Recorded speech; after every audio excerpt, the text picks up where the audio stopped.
The contacts that you make are what keep you working. You know, the reputation that you have is what's going to get you to that next job. Today we're going to talk to our welding program coordinator, Leroy Brigman, who's going to share with us his story about how he went from a welder to an educator, as well as the importance of networking in the welding field. Tell me how you got into welding.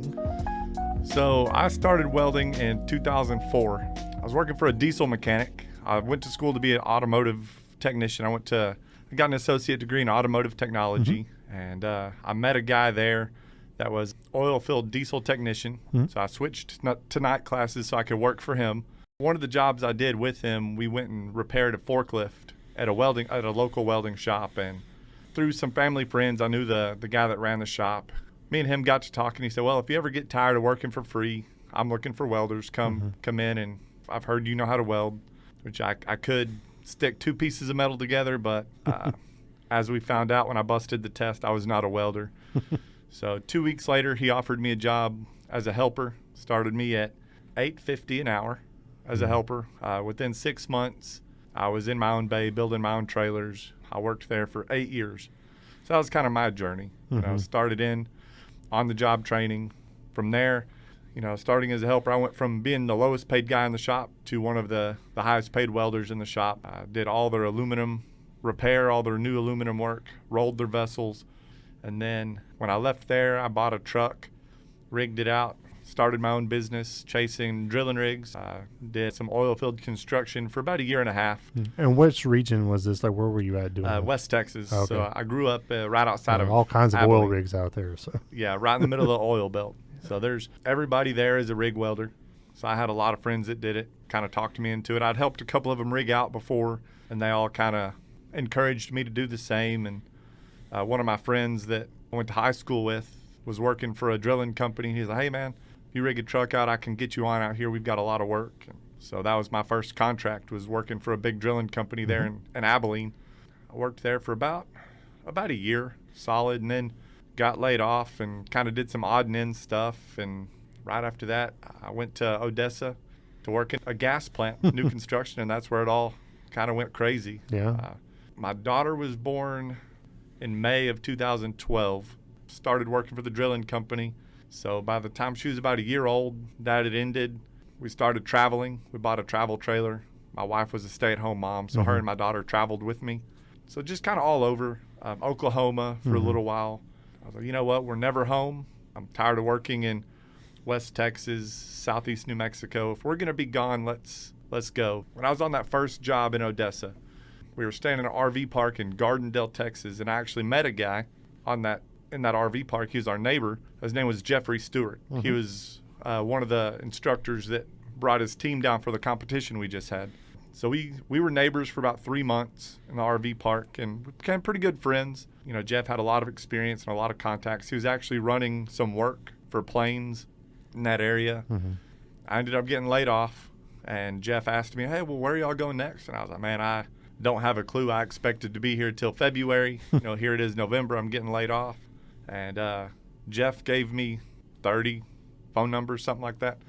Hey, these are people I've worked for in the past. I know these people really well. Give them a call and tell them Jeffrey Stewart sent you.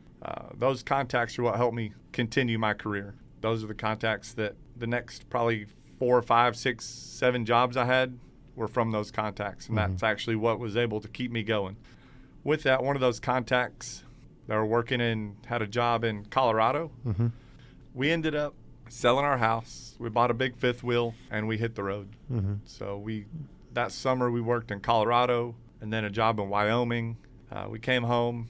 Then I actually worked 2 different pipeline jobs from November until June.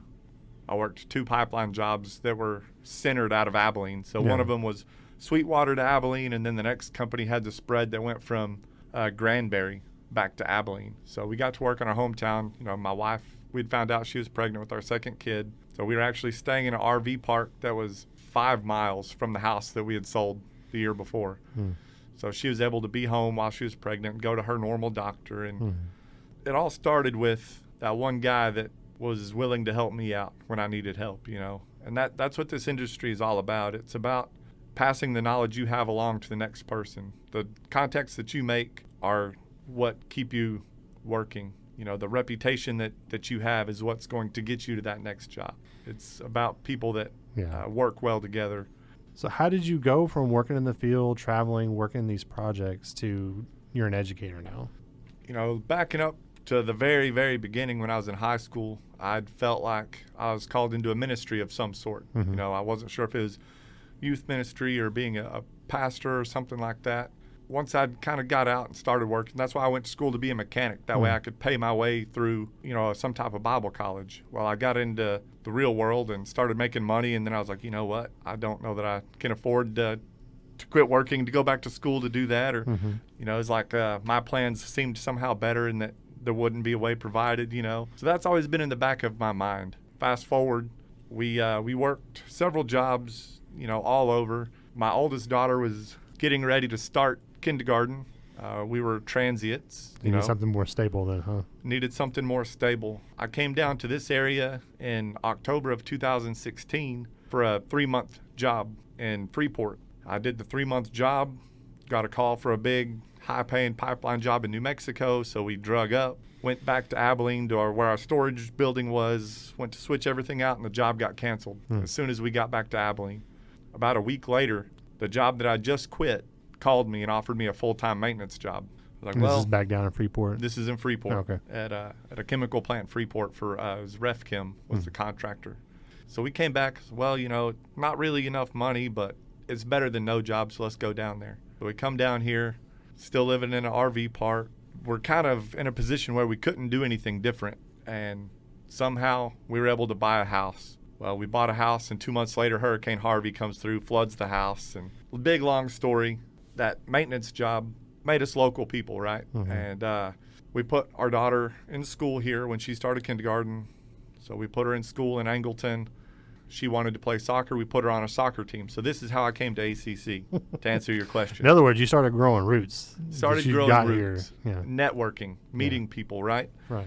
And her soccer coach just happened to be an employee here at the college, the old director of industrial program. And I was at practice one night. I got a call to go work some overtime. I was at practice. I got a call. They needed me to go work at a different plant for some overtime. So I told the coach, it was Chase Bergen. I said, hey, I'm not going to be able to be at the game tomorrow. I was kind of halfway helping coach. I was like, hey, I can't come. I've got to go weld on a cooling tower tomorrow. You're a welder? I said, yes, sir. He said, well, if you know anybody, I'm looking for a new welding instructor. We need somebody. And we'd kind of kept in touch and talked. And then in August of 18, finally happened, and I made that transition. And I was in for a culture shock. I was unsure if I'd made the right choice for about a week. And my first class, we had a student that was having some really hard times, a lot of family issues. He just found out his dad had cancer and all this stuff. And we'd had a couple conversations, and I'd reached out to him and told him, hey, man, you do what you need to do, and on the back end, I'll help you get finished. I'll come in late or stay late, come in early. We'll do whatever we need to do to get you through this class. And said, whatever you need, man, I'm here for you. We'll be praying for you. If you need anything, let me know. And a couple days later, he comes back and he's like, hey, man, I just want you to know if it wouldn't have been for you stopping me after class and telling me that, I wouldn't be here today. And I said, man, I'm glad you didn't quit. And he said, no. He said, I wasn't going to quit. He said, I was going to commit suicide. And when you reached out to me and told me that you had helped me out and that you were there for me and offered to pray for me, it made the difference for me to continue. So here we suddenly you felt at home then, I guess. Huh? Yeah. All that time where you felt like you were running from a calling all kind of comes full circle, and it's not running from a calling. It's maybe I needed that experience of all the mistakes I made in my career so I can come into a place like this and mentor these students here. That real world experience that you can pass on more than just teaching them how to weld. So, hey, don't be dumb. Don't do this like I did. And what happened to your friend, Mr. Stewart, by the way? So Jeff is now doing the same thing I'm doing. So we've both been teaching for a little over 5 years now. He runs the welding department at Western Texas College in Snyder. And I'd say 3 or 4 months ago, he called me out of the blue. Hadn't talked to him in a year or so. We got to talking and kind of catching up, and he said, we should get together and have our students have a weld off someday. And I was like, man, that does sound like a really cool thing to do. And we made it happen. So it was November 4th. We had 7 different colleges, 6 from the Gulf Coast, and then Western Texas College all the way from Snyder, Texas. Came down. Jeff brought 6 of his students down, and they competed. And he had 2 students win their division. So they won it's actually a foreign exchange student he has from Chile, won the overhead MIG and flux core. And then he had a guy win the downhill 12-inch pipe, which would be a pipeline style weld, which is what they specialize in over there. Have you kind of enjoyed that about teaching, is like seeing the very different people kind of going through the welding program now? We've had them in our shop all the way, 17 all the way up to our oldest student we've had since I've been here was 71 or 2, something like that. So, I mean, we get the whole range. It's been a really good experience. And, one thing we tell them is this industry seems like it's really big, but it's very small and very tight-knit. Very tight-knit. And, my very first class, there was a student in that class that worked on a job in Nebraska that I turned down when I was on my way to Alaska for a job. The job in Freeport that I took was with the crew that he worked with in Nebraska. He didn't work on that job in Freeport, but that's the crew that he worked with. You work at a college, you work in several, you talk to instructors in all kinds of fields, and you always hear them talk about like networking being so important, and it doesn't matter what the field is. But nobody ever thinks about like industrial technology and sort of the things that you have. Networking is just as important to you than in any other industry. Absolutely. That was one thing we told all of our students. You need to get every single person's number.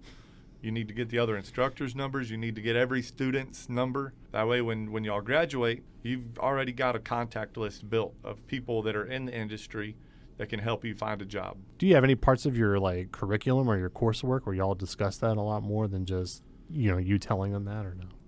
Yeah, part of our first semester, part of our welding safety tools and equipment class, we do a lot of we talk about communication and networking and all that stuff in there. And we talk about it pretty much every day as we're in class. Mike and I both, we're traveling welders, and we both had to network. So we push it very hard to the students. They know they have to be able to communicate effectively with other people. All right. Well, thanks for coming to talk to me today. I appreciate it. Yeah, thanks for having me. Thank you for listening. To read about these stories and more, visit allencollege.edu/news.